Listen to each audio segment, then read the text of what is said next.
하나님 말씀 사사기 8장 1절로 3절 교독하시고 마지막 3절 다 함께 읽도록 하겠습니다. 에브라임 사람들이 기드온에게 이르되 네가 미디안과 싸우러 갈 때에 우리를 부르지 아니하였으니 우리를 이같이 대접함은 어찌 됨이냐 하고 그와 크게 다투는지라. 기드온이 그들에게 이르되 내가 이제 행한 일이 너희가 한 것에 비교되겠느냐. 에브라임의 끝물 포도가 아비에셀의 만물 포도보다 낫지 아니하냐. 하나님이 미디안의 방백 오렙과 스엡을 너희 손에 넘겨주셨으니 내가 한 일이 어찌 능히 너희가 한 것에 비교되겠느냐 하니라. 기드온이 이 말을 하매 그때에 그들의 노여움이 풀리니라. 아멘. 사람을 귀히 여긴다라는 제목으로 함께 은혜를 나누겠습니다. 하나님께서 우리를 더 귀하게 사용하시려고 품성의 변화를 훈련시켜 주시는 줄로 믿습니다. 6월 우리가 훈련하고 있는 품성은 온화함입니다. 다른 사람의 필요에 관심을 가지는 것입니다. 관심을 가지지 않으면 필요를 채워줄 수가 없다. 그런 하나님 앞에 귀하게 쓰임받을 수 없다. 우리의 필요를 아시고 우리를 찾아오신 그리고 우리를 섬겨주신 예수님이십니다. 그로 인하여 우리가 구원을 받았죠. 그것처럼 우리가 다른 사람의 필요를 알고 그것을 채워줄 때에 그들 역시 우리처럼 구원의 길로 나아올 수 있게 되는 것입니다. 실천상 세 가지입니다. 첫 번째로는 친절하게 말한다. 두 번째로는 부드러운 목소리로 말한다. 그리고 세 번째가 사람을 귀히 여긴다입니다. 모든 사람에게 우리가 훈련 중이니까 가능하면 친절하게 말을 하도록 노력을 합시다. 특별히 상처가 있는 사람들은 더욱 부드러운 목소리로 이야기를 하려고 노력합시다. 그리고 누구를 만나든지 간에 그 사람을 귀하게 여기고 행동하는, 가능하면 어떤 모임에 가든지 나보다 상대방을 더 높여주려고 하는 그런 훈련을 하기를 원합니다. 모든 사람을 귀하게 여겨야 되지만은 특별히 훈련 중에 있으니 말도 안 되는 그런 것을 요구하는 사람, 그런 사람 역시 귀하게 여기고 친절하게 말하고 또 부드러운 목소리로 이야기하려고 하는 그런 훈련을 하기를 원합니다. 오늘 본문에 보면 에브라임 사람들이 기드온을 찾아와서 시비를 거는 그런 모습입니다.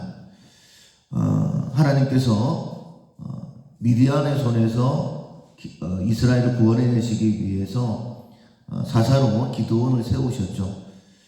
그리고 이제 전쟁을 할 때에 기드온이 나팔을 불어서 온 이스라엘에서 군대를 모읍니다.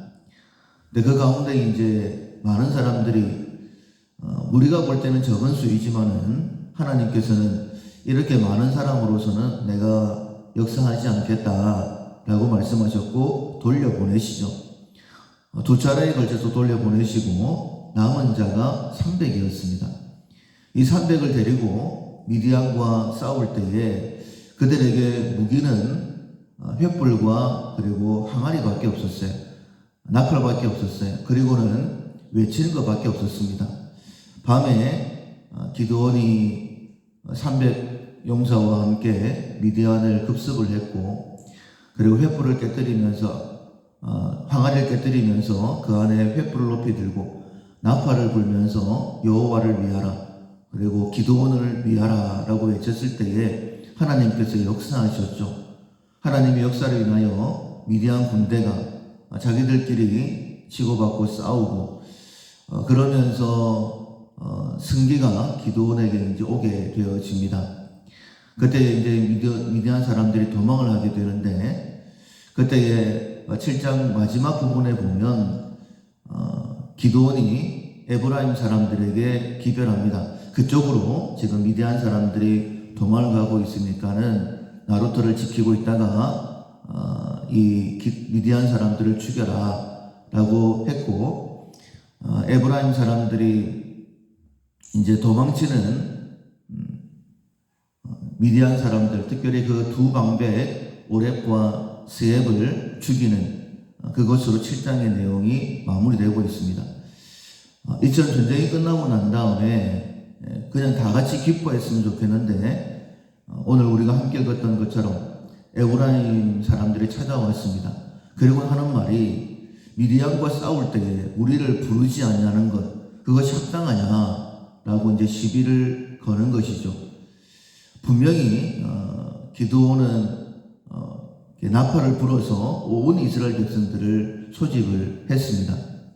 근데 그때는 두려워서 나오지도 않았으면서 전쟁의 승기를 잡았을 때에 나와서 잠시 도왔을 뿐인데 우리가 도우지 못해서 미안하다 이렇게 이야기하는 것이 맞을 텐데 오히려 우리를 부르지 않았다고 그렇게 기드온에게 시비를 걸고 있는 것이죠.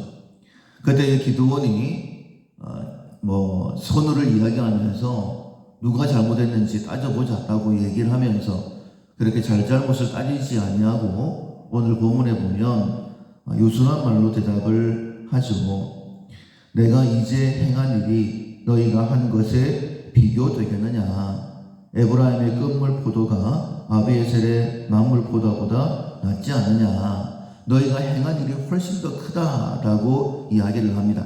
그리고 구체적으로 이렇게 얘기하죠. 3절에 보면 하나님이 미디안의 방백 오렙과 스앱을 너희에게 너희 손에 넘겼으니 내가 한 일이 어찌 능히 너희가 한 것에 비교가 되겠느냐.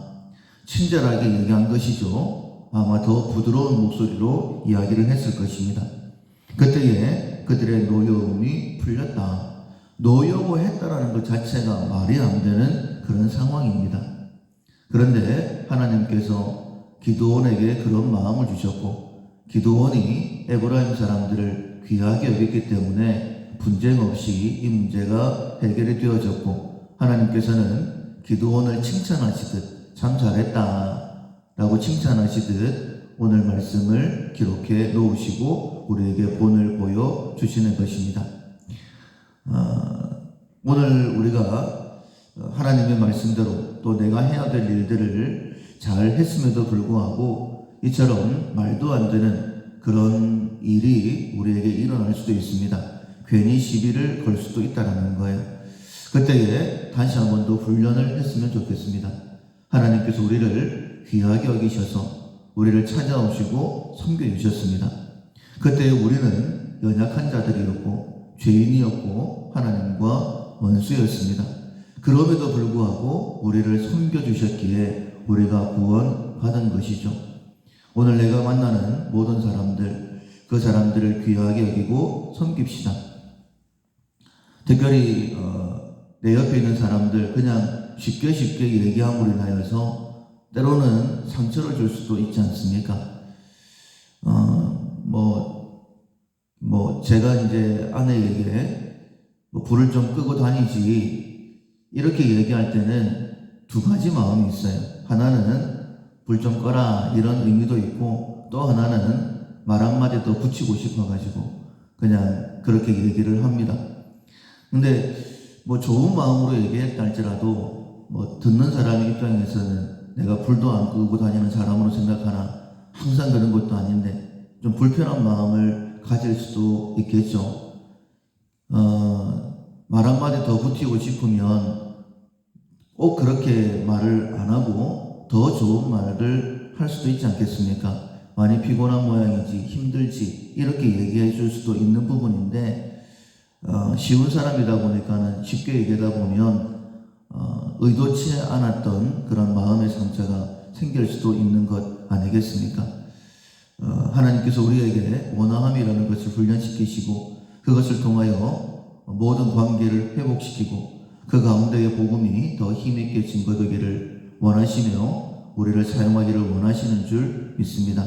오늘 여러 가지 일들을 만날 때에 내게 보내신 사람, 귀한 사람, 하나님께서 저도 구원하시기 위해서 생명을 버리셨지 이런 마음을 가지시고 특별히 말도 안 되는 상황에 기도원처럼 그 사람을 귀하게 여기고 행할 수 있는 그래서 하나님께 칭찬받는 우리 모두가 될 수 있기를 주님의 이름으로 축원합니다. 아멘. 찬송가 465장 주 믿는 나 난 위에 465장 찬양하시겠습니다.